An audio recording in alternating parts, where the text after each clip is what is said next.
Selanjutnya, tabel 5.2 menunjukkan jumlah maupun presentasi penduduk miskin di Indonesia bervariasi menurut provinsi.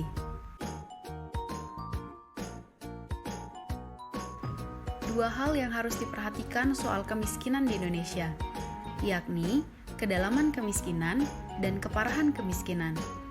Semakin besar nilai kedua indeks ini, sebuah negara mencerminkan semakin seriusnya persoalan kemiskinan di negara tersebut. Pada tabel 5.3 dan 5.4 memperlihatkan bahwa kedua indeks tersebut di desa masih tetap lebih tinggi daripada di kota, walaupun cenderung menurun terus. Dan dari sini dapat disimpulkan bahwa kondisi kemiskinan di desa masih lebih buruk dibandingkan di kota. Analisis empiris yang kedua adalah berdasarkan kesenjangan. Dengan mengikut sertakan distribusi pendapatan dalam analisis keberhasilan pembangunan ekonomi, maka pembangunan ekonomi di Indonesia selama ini dapat dikatakan berhasil sepenuhnya apabila tingkat kesenjangan ekonomi antara kelompok masyarakat miskin dan kelompok masyarakat kaya bisa diperkecil. Dikatakan diperkecil karena perbedaan pendapatan antar kelompok masyarakat tidak bisa sepenuhnya.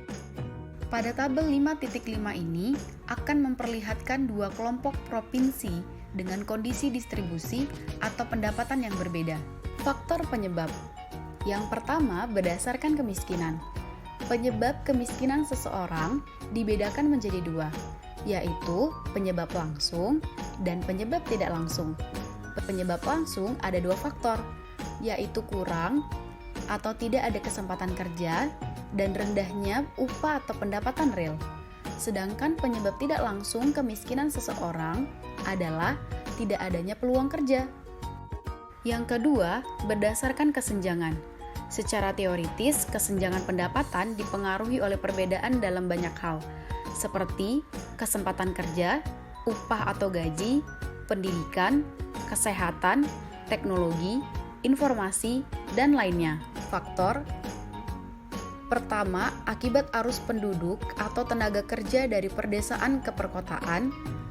Kedua, struktur pasar dan besarnya distorsi yang berbeda di perdesaan dengan di perkotaan. Ketiga, dampak positif dari proses pembangunan ekonomi nasional.